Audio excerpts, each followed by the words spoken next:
У програмі участвували члени домашнього друštva, Жидлова група Руського культурно-митницького друštva dr. Гавріл Костельник зо Скули і Janko Lendjer зо звірівком монодрамі Ilija Opozicija Juri Papharhaja.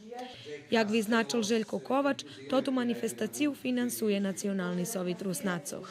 Na žalj, u Subotici máme ešte situáciu, že nemajú svoje prostory, ale bez ohľadu na toto i popri toho organizovali neškajšiu manifestáciu do jar doktora Mafteja Vinaja, to je už teraz ješenj.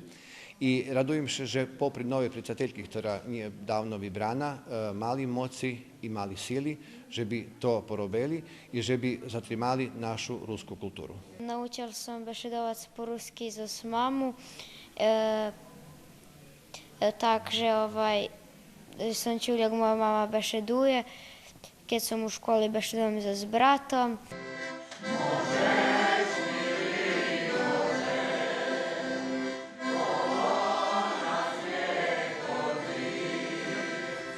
А вчора у парохіялній салі парохії Вознесення Господнього у Срімській Мітровиці отримана традиційна культурна маніфестація Maceri Ruskinji, ktorú organizovalo Združenje Hraždanov Rusnaci s potrimovku parohiji. Domašnji hor Ruski Zarješ predstavili so zdaskenima ruskima narodnima špivankami. Hostci na programi boli členi kulturno-umetnického društva Jakim Govlja z Mikloševcoh. Okrem domašnjого paroha Vladislava Vargi, všetkých privitali i Borislav Sakač, predsjedatelj Nacionalnog sovitu Rusnacoh i Nikola Ljahović, predsjedatelj Nacionalnog sovitu Ukrajincoh.